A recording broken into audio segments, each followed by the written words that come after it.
जय श्री राम दोस्तों, जय बालाजी महाराज की, जय प्रेतराज सरकार की, जय भैरव कोतवाल कप्तान की। दोस्तों, हम आशा करते हैं कि आप सब लोग सुखी होंगे और आपके घर परिवार वाले भी सुखी होंगे। तो दोस्तों, आज हम आपके सामने एक ऐसा टॉपिक लेकर आए हैं।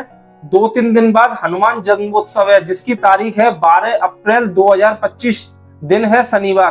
तो दोस्तों, जिन भक्तों को हनुमान जी में आस्था है, बालाजी में आस्था है, वो उनका जन्मोत्सव कैसे मनाएं और उनकी पूजा विधि कैसे करना है, उस दिन उठकर सबसे पहले आपको क्या करना है और क्या नहीं करना है, इसके बारे में हम आपको विस्तार से जानकारी देते हैं। तो दोस्तों, अगर आपको हमारी वीडियो पसंद आए तो हमारी वीडियो को लाइक करें और हमारे चैनल यात्रा टूरिज्म 1 को सब्सक्राइब करना ना भूलें।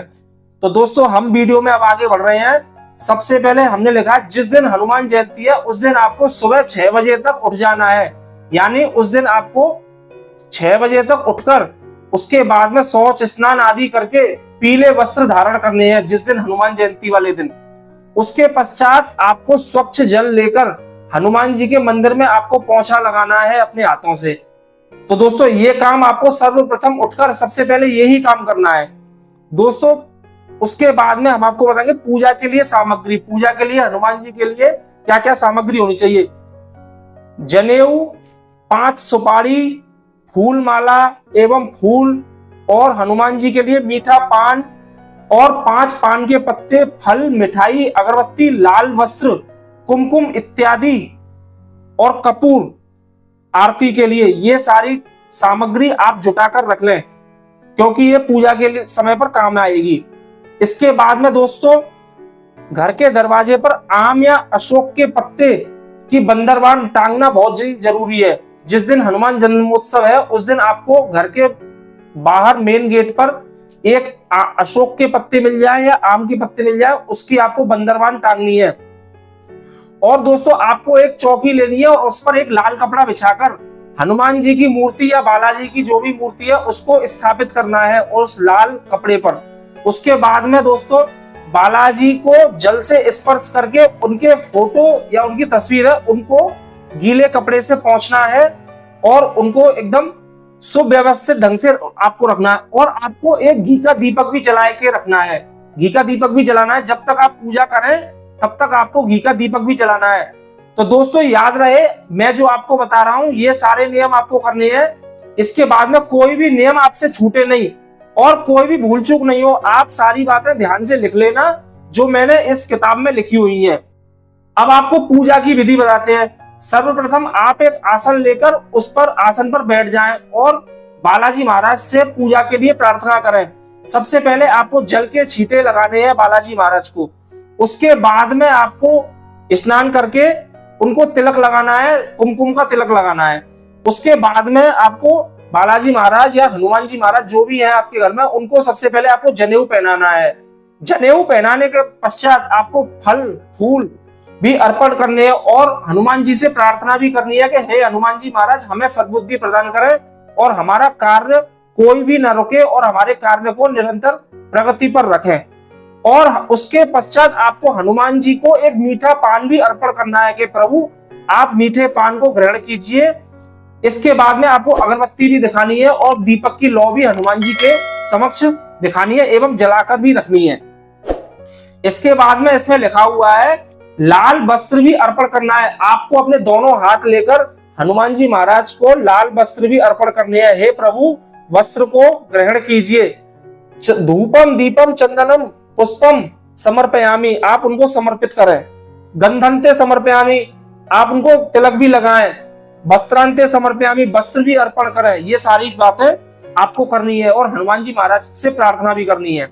इसके बाद हनुमान जी महाराज से क्षमा याचना करें। प्रभु, हमसे जो कोई भी गलती हुई है उसको आप भूलवश क्षमा करें और हमारी गलतियों को नकारें और हमें सद्बुद्धि दें, आगे हम पे ऐसी कोई गलती न हो। अब दोस्तों, ये सारी आपकी विधि हो गई, पूजा पाठ भी हो गया, सारा काम हो गया। इसके बाद दोस्तों रह जाता है हवन। तो हवन मित्रों हमको कैसे करना है? तो हवन के लिए आपको एक छोटा सा हवन कुंड लेना है। छोटा ले सकते हैं, बड़ा भी ले सकते हैं, ऐसा कोई बात नहीं है, जैसा आपके घर में हो। या 4 ईंटों का भी बना सकते हैं आप हवन कुंड। उसमें हवन कुंड में हवन संविदा, हवन की लकड़ी या बाजार से ले आए या किसी पेड़ की लकड़ी आपको लेकर हवन कुंड में रखनी है। जिसके बाद आपको हवन कुंड में आपको घी की 108 आहुतियां देनी है। हनुमान जी के नाम से आपको घी की 108 आहुतियां देनी है। घी को चम्मच में लेकर आपको 108 बार घी आपको अग्नि में प्रज्वलित करना है। घी आपको अग्नि में कैसे छोड़ना है उसके लिए एक मंत्र भी दिया हुआ है, जिसमें हनुमान जी को जो सबसे प्रिय मंत्र है वो ये है, ओम हम हनुमते रुद्रात्मकाय हुम फट स्वाहा। एक बार और इसको नोट कर लीजिए, ओम हम हनुमते रुद्रात्मकाय हुम फट स्वाहा। इस मंत्र का उच्चारण हर आहुति में आपको करनी है। जितनी भी आप आहुति देंगे, 108 आपको आहुति देनी है, उन सभी आहुतियों में आपको इसी मंत्र का उच्चारण करना है, ओम हम हनुमते रुद्रात्मकाय हुम फट स्वाहा। और 108 आहुति देने के बाद में आपको जो भी घी बचता है उसको संपूर्ण आहुति में आप सारा घी नीचे से ऊपर की ओर ऐसे छोड़ दें, तभी आपकी सारी आहुतियां पूर्ण होंगी।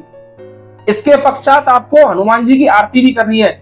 आरती कीजिए हनुमान लला की, दुष्ट दलन रघुनाथ कला की, जिसमें आपको एक थाली में कपूर की आरती आपको हनुमान जी के समक्ष घुमानी है और हनुमान जी की आरती भी गानी है। इसके बाद आप ये आरती आपको खड़े होकर करनी है, बैठकर नहीं करनी है। और आपको इसके पश्चात हनुमान जी को भोग कैसे अर्पण करें।